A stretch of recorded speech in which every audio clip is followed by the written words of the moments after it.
Abran su libretita donde tienen sus apuntes, sus anotaciones y por favor pongan como título Manuscritos de la Biblia.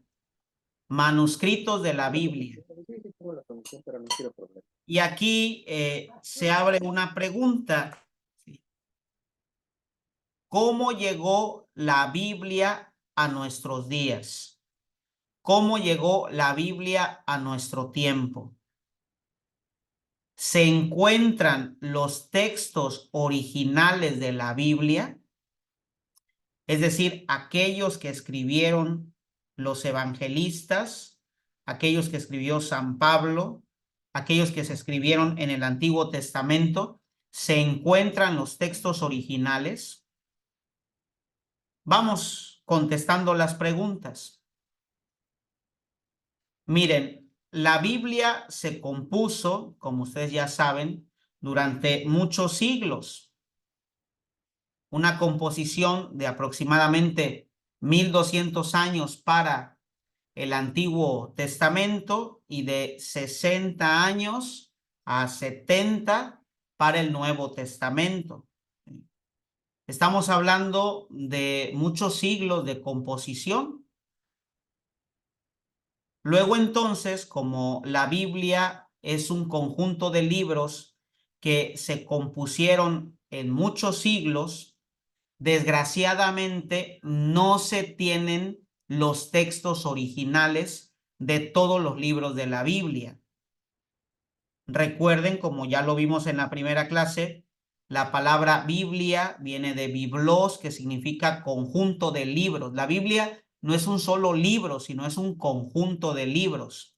Y al ser un conjunto de libros que se escribieron a lo largo de los siglos, desgraciadamente, por tantos años de composición y por tantas revueltas históricas que durante esos años ocurrieron, no se encuentran los textos originales de todos los libros de la Biblia.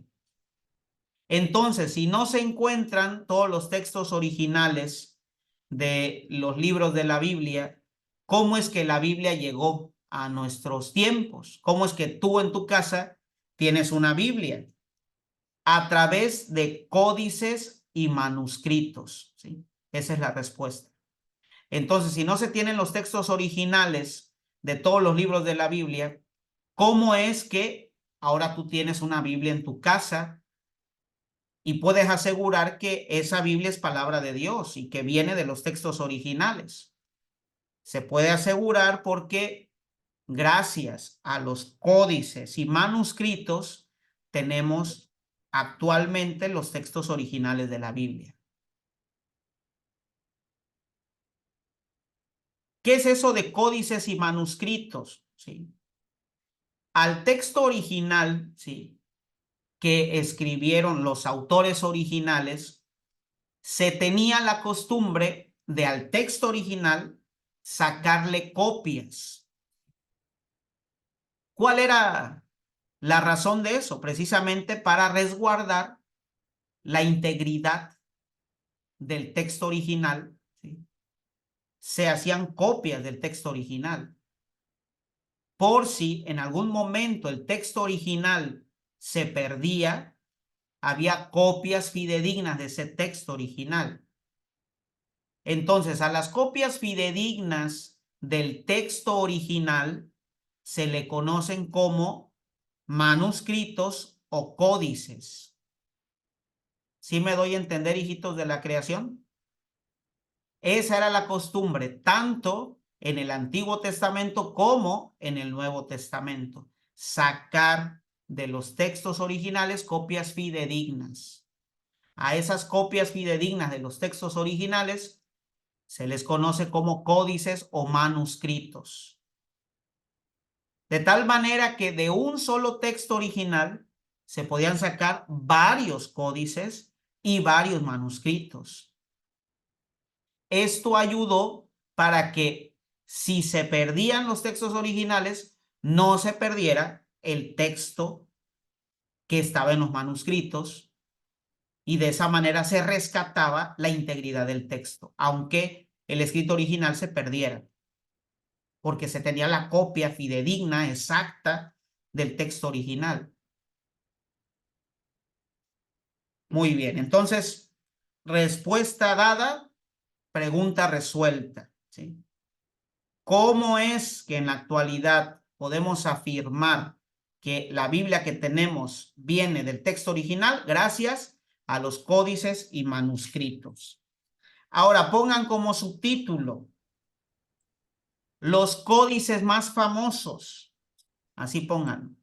Los códices más famosos. Es decir, vamos a hablar de las copias del texto original más famosas que existen. Los códices más famosos. O también pueden ponerle los manuscritos más famosos.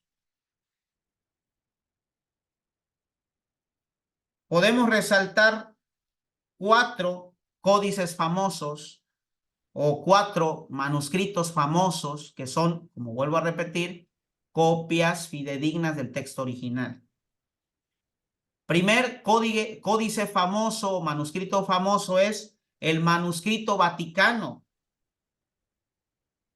¿Y por qué se llama manuscrito vaticano? Porque se encuentra en la Biblioteca Vaticana, que está en Roma.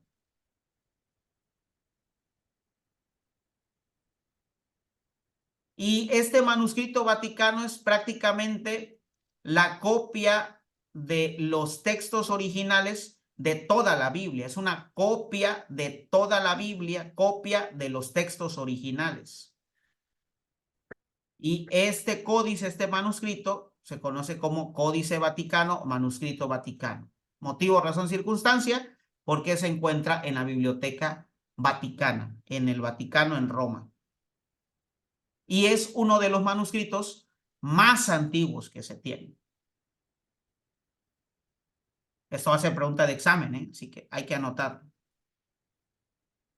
Otro manuscrito famoso, porque dijimos que vamos a hablar de 4 manuscritos. Otro manuscrito famoso es el manuscrito sinaítico. Manuscrito sinaítico. Este escrito, este códice, este manuscrito fue descubierto en el convento de Santa Catalina en el monte Sinaí. Es por eso que se conoce como manuscrito o códice sinaítico, porque fue descubierto en el monte Sinaí, en el convento de Santa Catalina. Este códice sinaítico, sobre todo, es copia exacta de casi todos los libros del Antiguo Testamento.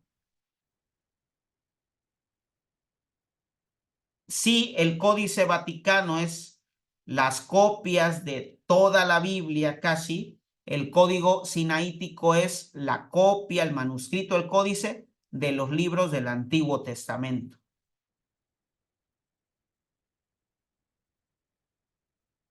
Y se llama códice sinaítico porque fue encontrado en el monte Sinaí. Un tercer manuscrito famoso, el manuscrito alejandrino. Y se llama así porque durante mucho tiempo se conservó en Alejandría de Egipto. Este códice es un códice más actual, relativamente hablando. Es un códice que data del año 500 después de Cristo. Eso quiere decir que fue escrito hace más de 1500 años.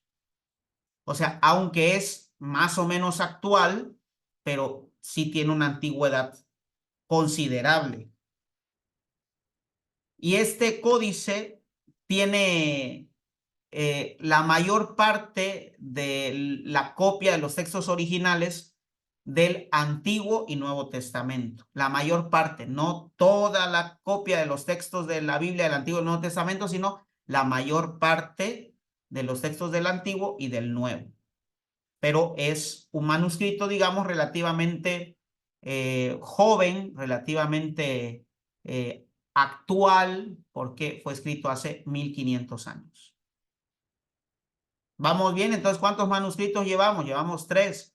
El manuscrito Vaticano, que contiene todos los libros de la Biblia, todas las copias del texto original de toda la Biblia, está en el Vaticano, en la Biblioteca Vaticana. El Códice Sinaítico, ¿sí?, que contiene los libros del Antiguo Testamento, y también el Códice o manuscrito alejandrino, que contiene los textos del Antiguo y del Nuevo Testamento. Un momentito, por favor.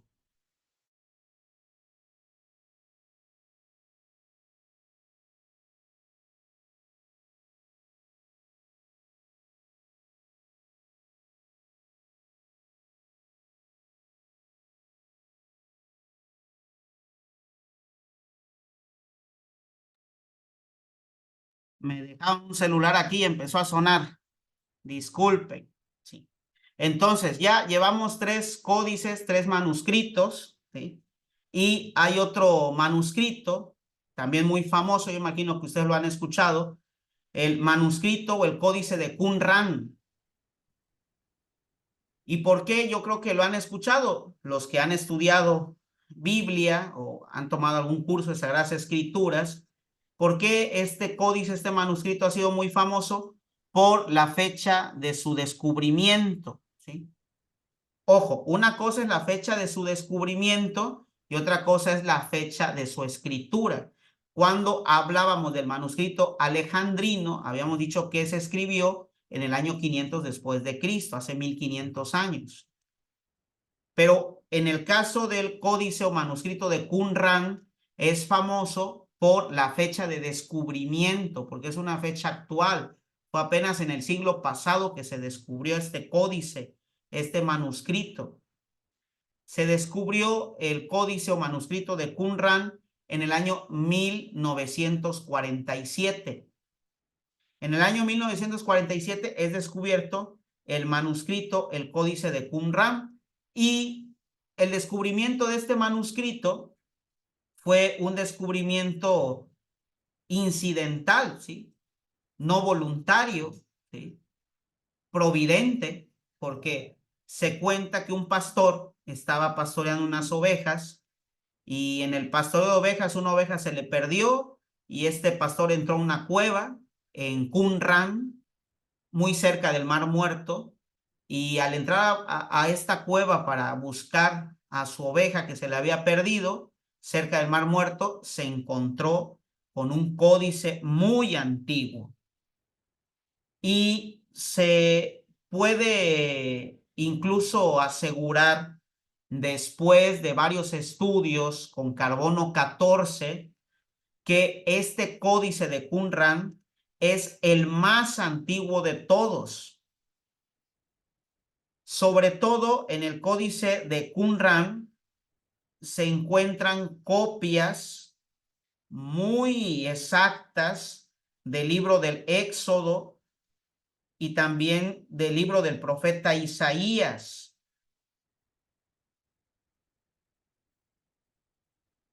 Y se asegura que este códice fue escrito 500 años antes de Cristo. Entonces, esto quiere decir que es el códice más antiguo. Fue escrito 500 años antes de Cristo. ¿Y cómo se descubrió su antigüedad? A través de estudios científicos de carbono 14. ¿Sí? Entonces ya tenemos los 4 códigos manuscritos que son copias fidedignas de los textos originales, que vuelvo a repetir, estas copias fidedignas se hacían para conservar la integridad del texto original, que aunque el texto original se perdiera, las copias exactas se conservaran. Y por lo regular, esas copias exactas no se concentraban en un lugar, sino se dispersaban. ¿Y para qué se dispersaban? Para que si llegaba una invasión y se destruía el lugar donde estaban los textos originales, al dispersar los códices, pues se salvaran la integridad de los textos originales porque no estaban concentrados en un solo lugar. Y por eso algunos códices se escondían en cuevas, en pozos, en cisternas, ¿sí? Se escondían para que no fueran hurtados, para que no fueran robados. ¿Vamos bien, hijitos de la creación? Espero que me haya dado a entender y haya quedado claro este tema de los códices de los manuscritos. Ahora pasamos a otro punto también ¿Sabes? importante. Tengo una duda. Sí, Es que el manuscrito vaticano nos dijo que era el manuscrito más antiguo que se tiene. Y entonces el Qumran dice que es el más antiguo de todos. Entonces, ¿cuál es el más antiguo? bueno, ¿El del Vaticano o el de Qumran? no me especifiqué bien. ¿Sí? Cuando hablamos del manuscrito vaticano, sí es el más antiguo que se tiene en referencia al Nuevo Testamento, ¿sí? Es el manuscrito más antiguo del Nuevo Testamento, porque cuando hablamos del manuscrito, el códice de Qumran, estamos diciendo que el códice de Qumran no contiene libros del Nuevo Testamento, contiene libros del Antiguo Testamento, en concreto del Éxodo y de Isaías. Entonces, Sí. cuando yo digo que el manuscrito vaticano es el más antiguo en el sentido del Nuevo Testamento. No hay manuscrito que tenga libros del Nuevo Testamento más antiguo que el Códice Vaticano. Ahora, si hablamos del manuscrito más antiguo de todos los manuscritos, entonces podríamos presumir hasta la fecha, porque no se ha dado otro hallazgo. Si se hace otro hallazgo, pues bueno, va a cambiar el panorama. Pero hasta la fecha se puede presumir que el códice más antiguo que contiene libros del Antiguo Testamento es el código de Qumran, ¿sí? El códice más antiguo que contiene libros del Nuevo Testamento sería el Códice Vaticano, ¿sí? Porque en el caso de Qumran, Qumran no tiene libros del Nuevo Testamento. ¿Sí me doy a entender? Hijitos de la Gracias. creación. Entonces, ahí está la matización. Entonces, sí, les preguntan, a ver, ¿qué códice contiene los libros del Nuevo Testamento y es el más antiguo que contiene los libros del Nuevo Testamento? Es el Códice Vaticano. Porque no podríamos decir el Códice Qumran porque Qumran no contiene libros del Nuevo Testamento. ¿Vamos bien, hijitos de la creación? ¿Sí me di a entender o los revolví más? Bueno, entonces continuamos con la clase. A ver, versiones de la Biblia. Versiones de la Biblia.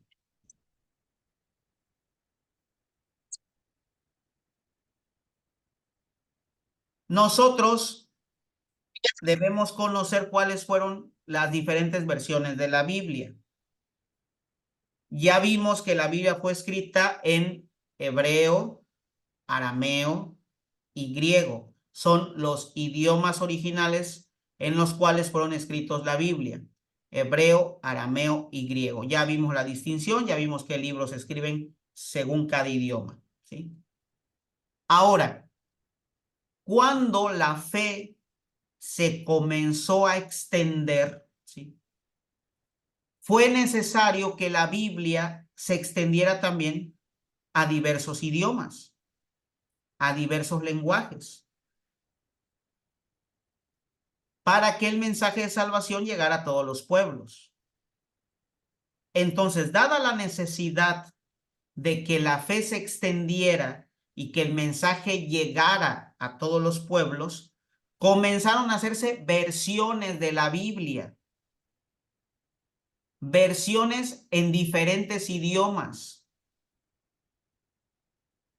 La primera versión de la Biblia se conoce como la versión de los 70 o la Biblia de los 70. La versión de los 70 o la Biblia de los 70, ¿qué es? Es la versión del Antiguo Testamento, traducido el Antiguo Testamento al griego. Esa es la Biblia de los 70. Los libros del Antiguo Testamento traducidos al griego. Ustedes que son listillos desde chiquillos, y aparte porque ya vimos ese tema, ustedes recordarán que los libros del Antiguo Testamento en su mayoría, casi en su totalidad, fueron escritos en hebreo y en arameo. Los libros que fueron escritos en griego fueron los libros del Nuevo Testamento, recuérdenlo, excepto el Evangelio de Mateo. Entonces, la primera versión de la Biblia se conoce como Biblia de los 70.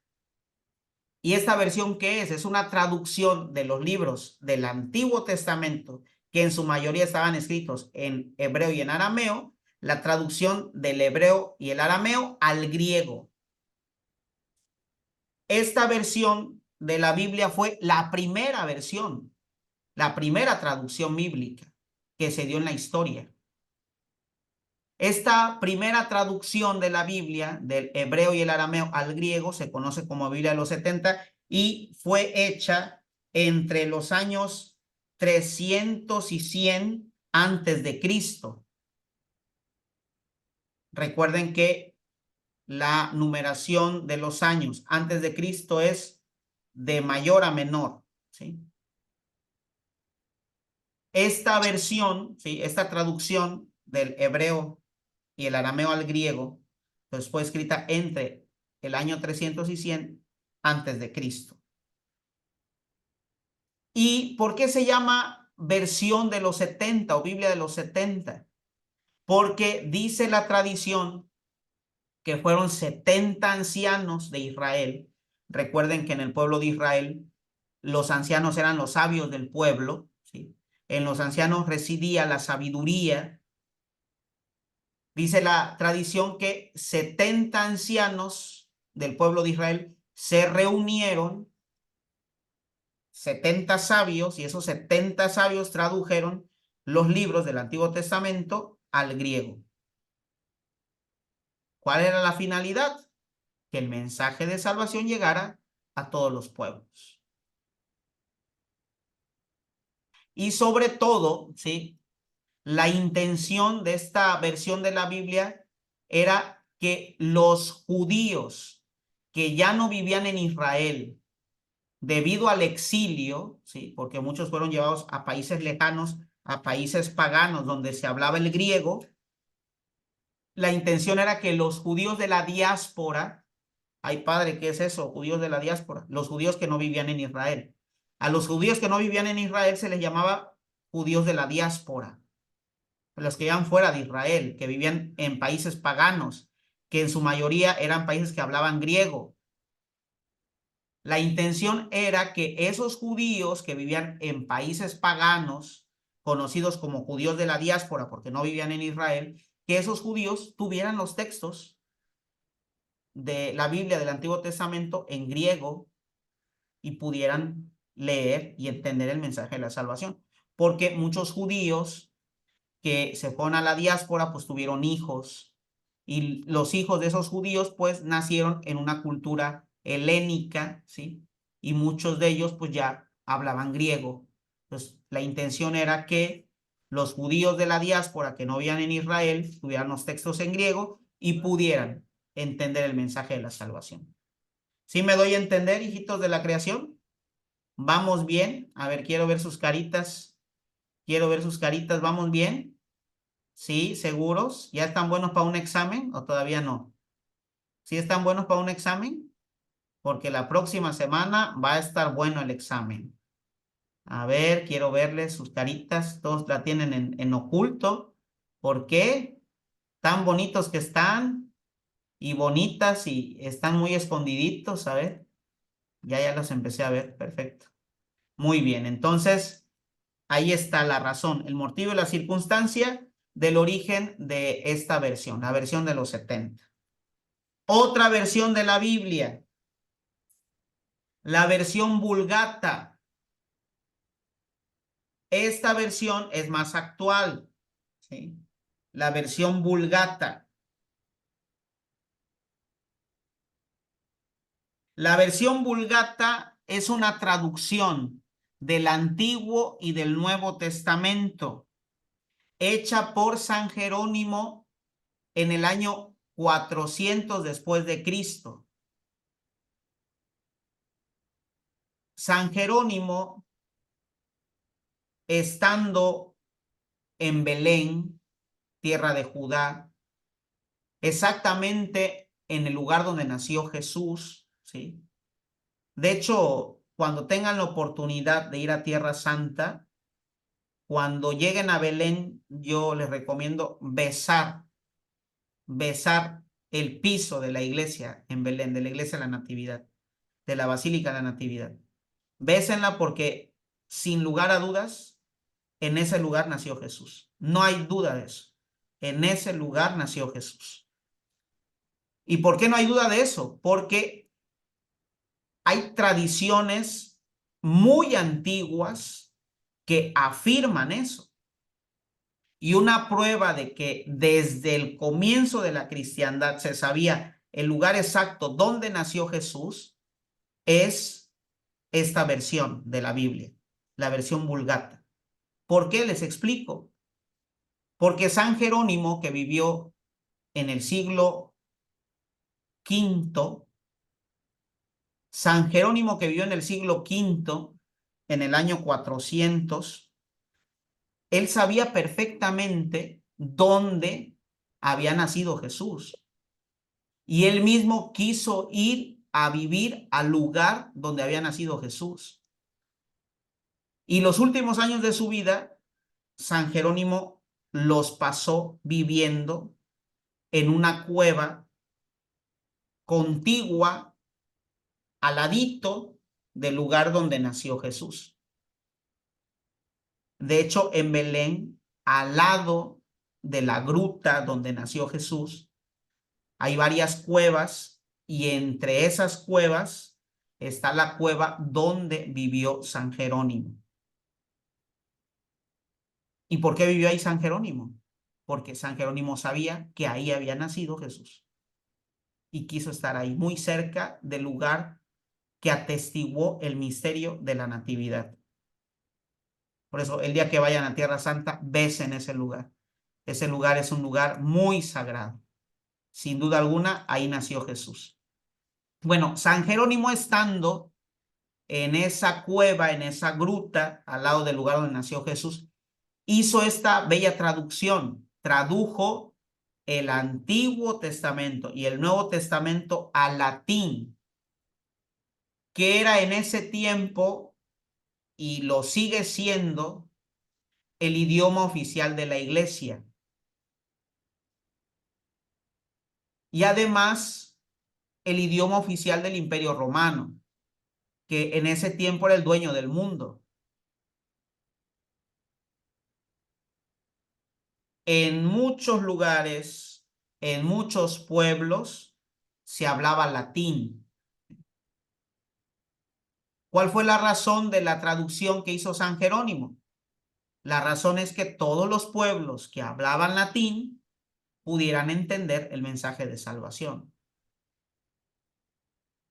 San Jerónimo tradujo la Biblia del hebreo y el arameo al latín y del griego al latín. Tradujo la Biblia de los 70, que era una Biblia griega, como ya lo vimos, al latín. Pues la traducción que hizo San Jerónimo es una traducción de la Biblia al latín. ¿Vamos bien, hijitos de la creación? Entonces, la primera iglesia en traducir el Nuevo Testamento a un idioma vernáculo, a un idioma del pueblo, fue la Iglesia Católica. Que no quede duda. Pues la primera iglesia en traducir el Nuevo Testamento a un idioma de un pueblo para que la gente entendiera el mensaje de salvación fue la Iglesia Católica, a través de San Jerónimo, en el siglo V, año 400. ¿Vamos bien, hijitos de la creación? ¿Vamos bien? ¿Vamos mal? ¿Ya se confundieron? ¿Cómo andan? ¿Cómo andan, hijitos de la creación?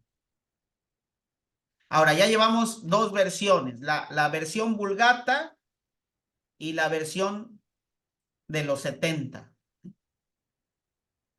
El orden de los factores no altera el producto, ¿sí?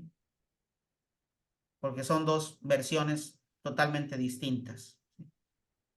Ahora, ¿cómo fue que la Biblia pasó del griego, de la versión de los 70, del latín, de la versión de San Jerónimo, la Vulgata, al español y a otras lenguas? ¿Cómo fue? ¿Sí? Aquí tenemos que darle crédito a la Reforma Protestante, ¿sí? ¿Cuándo se dio la Reforma Protestante? Año 1517. 31 de octubre del año 1517. Día de Halloween. 31 de octubre del año 1517 se da la Reforma Protestante. Martín Lutero cuelga sus tesis en contra de la Iglesia Católica. Y Martín Lutero es de los principales impulsores de que la Biblia, que en ese tiempo todavía se conservaba según la traducción Vulgata, es decir, la Biblia que en ese tiempo todavía estaba escrita en latín, ¿sí?, pasara la Biblia a traducirse a la lengua de todos los pueblos. Entiéndase, alemán, inglés, francés, español, la lengua de todos los pueblos. Entonces, ¿cuándo se da la versión de la Biblia en los diferentes idiomas de los pueblos, incluido el español? A partir del año 1517 con la Reforma Protestante. ¿Sí? Prenda su micrófono apagado. Ya, eso fue antes de que se volviera protestante o después que hizo la traducción. No estoy diciendo que Martín Lutero haya hecho una traducción. Estoy diciendo que la traducción de la Biblia del latín a las lenguas de todos los pueblos, incluida el español, se dio a partir del año 1517 con la Reforma Protestante. Entonces, cuando decimos que Martín Lutero en el año 1517 cuelga las tesis en contra de la Iglesia Católica, ya estamos hablando de ¿qué? De un cisma. Entonces, ya no era católico, era protestante. Por eso se conoce como Reforma Protestante. Pero ojo, no estamos diciendo que Martín Lutero tradujo la Biblia, ¿eh? Estamos diciendo que él fue el impulsor, no fue el que tradujo. ¿Sí me doy a entender, hijitos de la creación? No es lo mismo que lo mismo, ¿sí? Son cosas muy distintas. Gracias. Gracias, padre. Bueno, entonces, estamos diciendo que ya tenemos dos versiones. La Vulgata, que es la traducción del hebreo y el arameo al griego. Perdón. Laxus brutus. Tenemos la versión de los 70, la versión de los 70, que es la traducción del hebreo y el arameo al griego. Y tenemos la versión de la Vulgata, que es la traducción de la Biblia griega al latín, ¿sí? ¿Vamos bien aquí?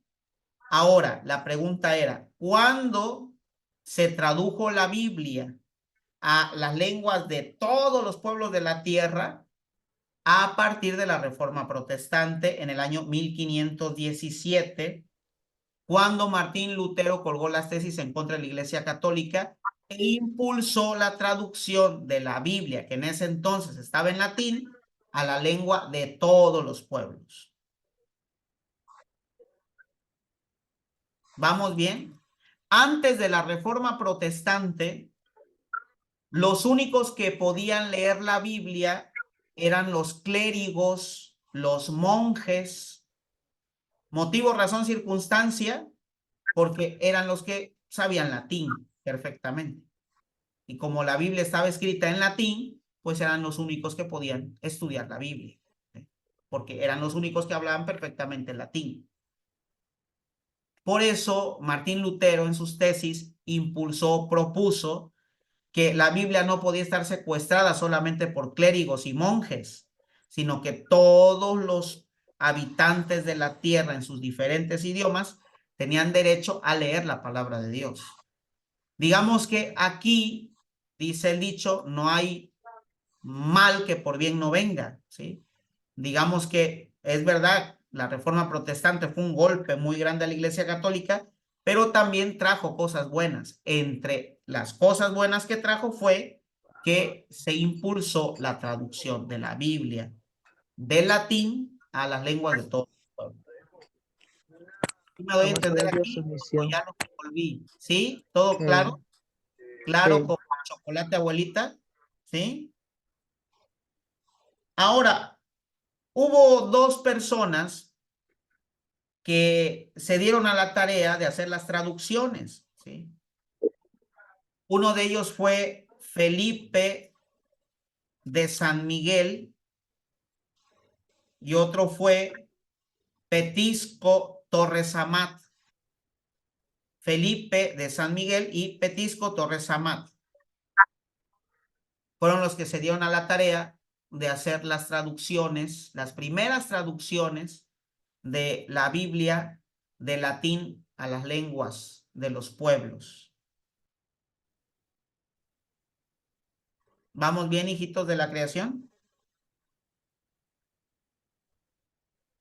Ahora, la primera Biblia católica que tradujo la Biblia de latín al español, sí, esto, pregunta de examen. La primera Biblia católica que tradujo la Biblia de latín al español fue la Biblia Nácar Colunga.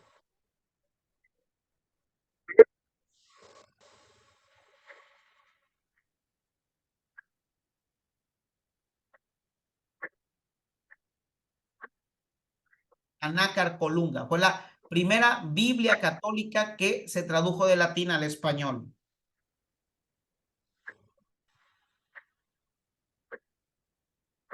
¿Vamos bien, hijitos de la creación? Sí, sí o no, no. ¿Vamos bien? ¿Sí? Sí. ¿Alguien? Sí, vamos bien, sí, vamos bien. Ok, entonces, si les pregunto, ¿cuál fue la primera Biblia católica que se tradujo de latín al español? La primera Biblia católica en español fue la Nácar Colunga. Nácar, no, Colunga. Colunga. Perfecto, hijitos de la creación. Ahora me preguntan por aquí, dicen, ¿y la Reina Valera? Espero no tengan ustedes una Reina Valera en su casa, ¿sí? ¿Por qué? Porque está incompleta, no tiene todos los libros de la Biblia, ¿sí? Se quitan 7 libros los hermanos protestantes, los hermanos separados, 7 libros quitan. Pues quiere Pero decir, los libros, padre, pero los libros que tiene sí son buenos, ¿no? a ver, ¿quién es la que acaba de hablar? Quiero verle la carita. Yo, Isabel, A ver, Isabel. los libros que tiene la Biblia, Reina Valera, faltan libros, pero los que tiene, ¿son buenos o no? A ver, yo creo que a estas alturas tenemos ya criterios para poder discernir eso. Estamos hablando de que las traducciones que se dieron, ¿sí?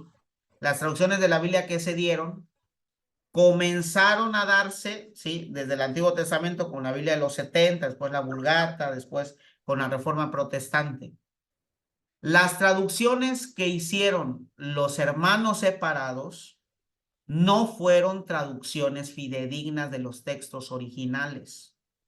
porque quienes conservamos los textos originales de la Biblia somos los católicos a través del manuscrito vaticano. Al no tener ellos acceso a los textos originales, luego entonces las traducciones que ellos hicieron de la Biblia fueron traducciones con fallas de origen, porque no tuvieron en su posesión los manuscritos originales para hacer las traducciones. Y como no tuvieron en su posesión los manuscritos originales, sus traducciones son deficientes.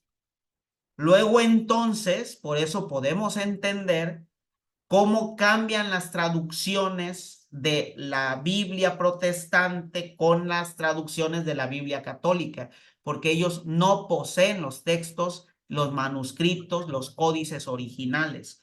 Todo lo hicieron desde traducciones, no desde los manuscritos y códices originales. La Iglesia Católica, cuando tradujo desde los códices y manuscritos originales. Luego entonces la traducción católica es una traducción fidedigna, ¿sí? ¿Vamos bien, hijitos de la creación? Entonces, decir, la Biblia, Reina Valera, ¿es buena? Bueno, es que aquí no vemos si es buena o es mala. Si no podemos dar un juicio moral de que sea buena o sea mala, porque no podemos decir que la Biblia, Reina Valera es pecadora, no. Pero lo que sí podemos afirmar que la Biblia Reina Valera, al no ser traducida de los códices y manuscritos de los textos originales, al no ser traducida con base a eso, entonces su traducción es una traducción con fallas de origen, diferente a las traducciones católicas que sí tuvieron en cuenta los códices y manuscritos originales. Además que la Biblia protestante, al carecer muchas de ellas de 8, 7, 6 libros, estamos hablando que es una verdad a medias. Y una verdad a medias es una completa mentira. Hay que recordar lo que dice la misma Sagradas Escrituras. Aquel que le quite una letra a la palabra de Dios, maldito sea. Entonces, una Biblia que no está completa es una Biblia que está en error, porque no está expresando la verdad entera del mensaje de salvación.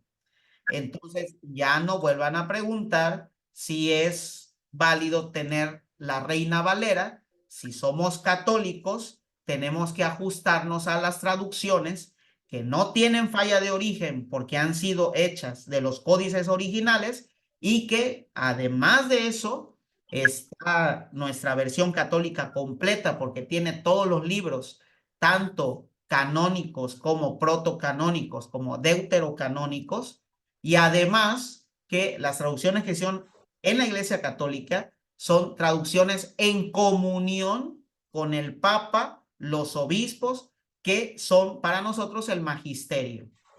¿Vamos bien? ¿Sí me di a entender o los revolví más? En concreto, si queremos estudiar una Biblia, no hay que llamar buena o mala, porque a la Biblia no le podemos dar un criterio moral, pero si queremos estudiar una Biblia que sea en comunión con la iglesia y una Biblia que contenga la verdad del dato revelado, tendría que ser ese estudio con una Biblia católica, no con una Biblia protestante, porque la Biblia protestante tiene falla de origen. No consideró los manuscritos originales, está incompleta y además no fue hecha la traducción protestante en comunión con el magisterio de la iglesia, que es el único autorizado para interpretar los textos sagrados. ¿Sí quedó clara esta explicación? Hablen ahora o callen para siempre. Totalmente clara, padre, gracias. Perfecto. Ok. Seguimos, hijitos de la creación. Ahora, me preguntaban pues por la Reina Valera, ¿sí? En eso habíamos quedado, ¿eh? Con la Reina Valera. Pues ya les expliqué, ¿no? Ya les dije. Sí, ya les dije que no tomó en cuenta el códice original, no se hizo en comunión con la iglesia, está incompleta, ¿sí? Además es fruto de una reforma protestante, ¿sí? Pero sobre la Reina Valera hay que reconocer, ¿sí?, que fue el primer intento, ¿sí?, fue el primer intento de acercar la Biblia, que en ese tiempo estaba escrita en latín, a los pueblos. Hay que reconocer eso, ¿sí?, que fue el primer intento, y siempre cuando hacemos las cosas a la primera a veces salen mal, ¿verdad? Dice por ahí el dicho que echando a perder se aprende, ¿sí? Entonces fue el primer intento, pues no les resultó bien, todavía la siguen utilizando, pero no les resultó bien, pero hay que reconocer que fue el primer intento de acercar la Biblia al idioma de los pueblos. Esta Biblia Reina Valera fue escrita en el siglo XVI, juntamente con la Reforma Protestante.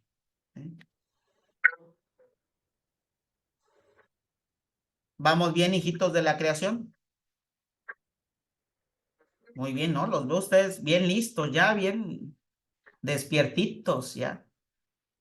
Una pregunta que surja nuevamente, ahora voy a dejar que ustedes contesten, porque ya están bien hachas, ustedes ya están bien despiertos, ya conocen varias cosas de la Biblia, entonces ya pueden dar respuesta a ciertas preguntas. Eso espero, porque la próxima semana les voy a hacer un examen de 5 preguntas solamente, de 5 preguntas solamente. Preguntas básicas que todo católico con mínimo de formación debe saberse y debe saber contestar, ¿sí? Y si no me pueden contestar esas 5 preguntas, quiere decir que el curso no funcionó. Y yo lo que quiero en este curso básico, que sí les queden cosas claras, criterios claros, que les ayuden a ustedes a poder discernir y poder contestar las preguntas que, como esta pregunta de la Reina Valera, salen a flote, ¿sí? Y que debemos tener nosotros los criterios suficientes para poder contestar. Ahora, si seguimos en este tema de las versiones de la Biblia, hablamos ya de la Nácar Colunga, está también una Biblia, una versión de la Biblia muy famosa, que es la Biblia de Jerusalén, ¿sí? La Biblia de Jerusalén, ¿sí?, es una Biblia que toma en cuenta los códices y manuscritos originales, como toda Biblia católica, ¿sí? Viva la Iglesia Católica, como toda Biblia católica, ¿sí? Y es una versión, ¿sí?, más teológica de la Biblia, ¿sí? Más teológica, ¿sí? En esta versión de la Biblia de Jerusalén encontramos traducciones muy apegadas al texto original, a los códices originales, ¿sí?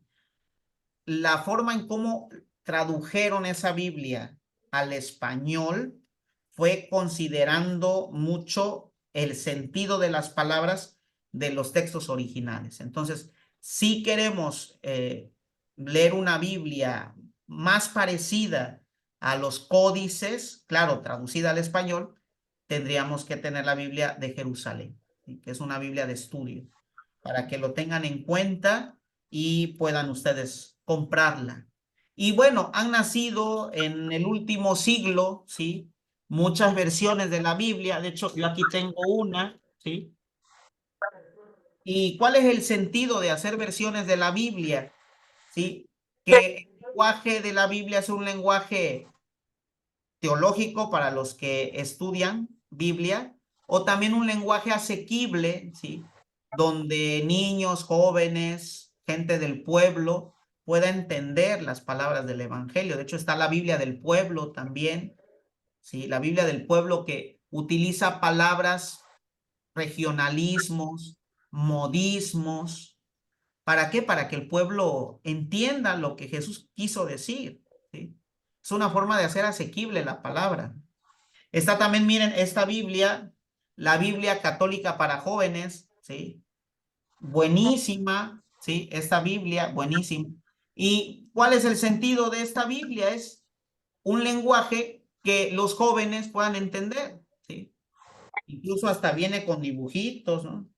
Viene con preguntas, ¿sabías qué? Con corazoncitos, ¿no? Con colores así muy llamativos, ¿no? El sentido es eso, es que la Biblia, que es palabra de Dios, sin perder el sentido de los códices, sin perder ese sentido riguroso, ¿sí? Pueda ser una palabra entendible para todos. Esa es la razón de la existencia de las versiones de la Biblia. ¿Vamos bien aquí, hijitos de la creación? ¿Todo bien? Sí. ¿Todo claro? ¿Todo explicado? ¿Sí? Seguimos, entramos a otro tema, ¿sí? Que ya no vamos a alcanzar a ver en la clase de hoy, pero bueno, la próxima clase vamos a ver, ¿sí? El canon bíblico y la latinoamericana, padre, es otra de la Biblia, que utiliza un lenguaje más de español latinoamericano, por eso se llama latinoamericano, ¿sí? Porque es un lenguaje más latinoamericano. Eso. Y la Biblia latinoamericana, ¿para qué se las recomiendo?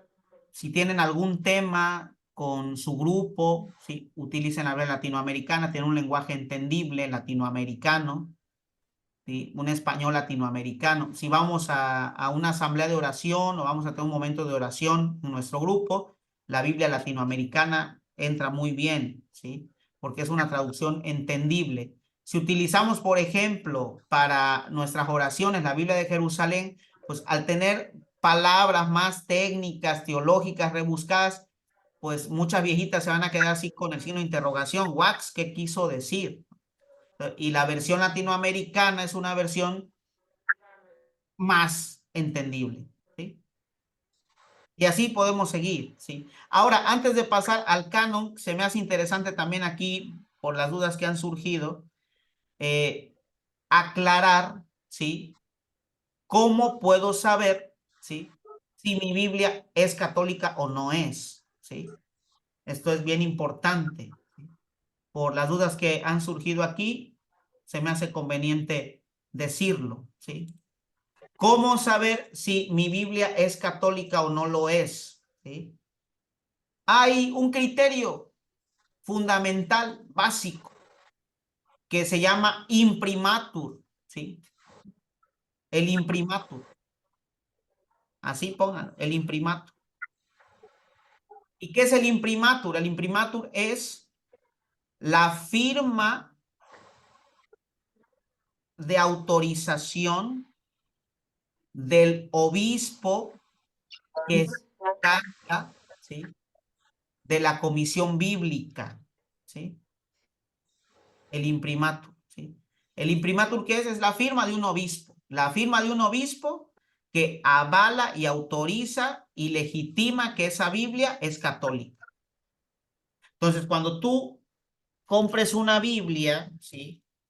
En las primeras páginas tienes que encontrar el imprimatur, ¿sí? ¿Dónde está? Por ejemplo, aquí tengo la Biblia católica para jóvenes. Aquí está el imprimatur. Chequen ustedes, miren, a ver si se ve. Si se ve, no se ve. Chequen aquí. ¿Ya vieron? Está la firma del obispo que avala y autoriza que esta Biblia es católica. Certifica que esta Biblia es católica. A esto se llama imprimatur, ¿sí? Aquí está la firma de el cardenal arzobispo de Santiago de Chile, Francisco Javier Arrasñugui Ossa, ¿sí? Aquí está el imprimatur. Entonces, cuando tú compres una Biblia, tienes que buscar en las primeras páginas la firma de un obispo y ahí en esa firma del obispo se está dando la autorización, ¿sí? La validación de que esa Biblia es católica, ¿sí? Y pues les doy otro criterio también, ¿sí? Para descubrir si su Biblia es católica o no. Contar los libros, ¿sí? Los libros, ¿sí? La Biblia católica siempre tiene 73 libros, siempre. Entonces, si tú cuentas los libros de la Biblia y no son 73, son 70, son 67, quiere decir que tu Biblia de católica no tiene nada, ¿sí? Es protestante, ¿sí? Entonces hay que contar los libros de la Biblia, tienen que ser 73, ¿sí? Ese es otro criterio. Padre, El primer criterio es el padre, imprimatur. Sí, hija. el imprimatur, desaparece la firma si ya son ediciones posteriores, porque la mía sí trae el imprimatur, pero no tiene firma, nada más dice imprimatur para la 5ª edición. Autorización. Es, La palabra imprimatur es la autorización de impresión de la Biblia. En la mayoría de los imprimatur siempre va la firma del obispo, siempre. Puede ser que en esa Biblia, dada la edición, no se haya puesto la firma del obispo, pero si dice imprimatur, ¿sí? Y tiene ahí la autorización, pues sí es católica, ¿sí? No te espantes. Por eso estoy dando, aparte del imprimatur, otros criterios, ¿sí? Si en tu Biblia no encuentras el imprimatur, calma, no te desesperes. Hay otro criterio, ¿sí? Si no encuentras el imprimatur, porque a veces hay ediciones donde no está el imprimatur, ¿sí? Si no encuentras el imprimatur, otro criterio, cuenta los libros. Si son 73, es católica, ¿sí? No hay duda. Si son menos de 73, no es católica. De católica no tiene nada, ¿sí? Segundo criterio. El tercer criterio para descubrir si mi Biblia es católica o no es católica es el lenguaje de traducción, ¿sí? El lenguaje de traducción. Por ejemplo, ¿sí? Si yo en mi Biblia, ¿sí? Y en la Biblia que tengo, por ejemplo, ¿no? Encontré el imprimatur, está la firma del obispo, ¿sí? La conté de los libros y tiene 73. Pero leyendo la Biblia me encuentro con Jehová es mi pastor, nada me falta. Entonces, esa Biblia está contaminada, ¿sí? De una mala traducción y quiere decir que no es Biblia católica, aunque le hayan puesto ahí la firma del obispo, porque hay protestantes engañosos, ¿sí? Triste eso, que imprimen Biblias y le ponen ahí una firma de alguien y para que la gente piense que es católica, pero no lo es. Entonces, si yo tengo una Biblia que tiene la firma del obispo, tiene que decir obispo, monseñor, cardenal, y debe de decir el título del obispo, del monseñor, del cardenal. Si tengo una Biblia donde está el imprimatur, tiene 73 libros, pero de repente comienzo a leer y Jehová es mi pastor, nada me falta, y Jehová esto y Jehová el otro, no es Biblia católica, porque tiene una falla en su traducción. Las traducciones católicas no mencionan al Dios del Antiguo Testamento como Jehová, sino como Yahvé. Y en las traducciones más actuales, incluso ya no se le llama al Dios del Antiguo Testamento Yahvé, sino Señor solamente, el Señor.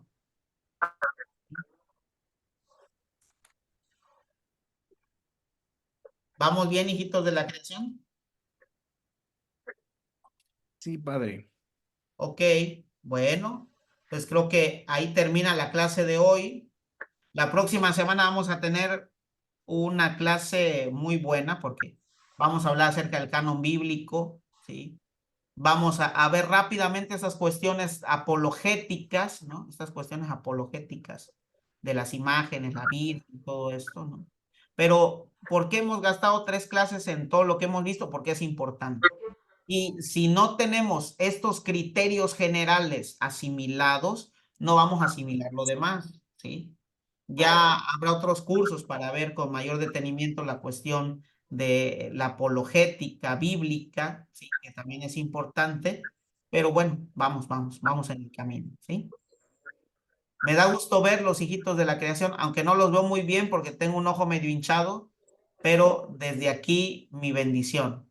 El Señor esté con ustedes. Gracias, La Padre. bendición de Dios Todopoderoso, Padre, Hijo, Santo, descienda sobre ustedes y les acompañe siempre. Amén. Amén. Por favor, sean pacientes con la subida del video. De repente tarda mucho en subir.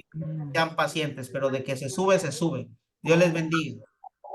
Gracias, Padre, igualmente.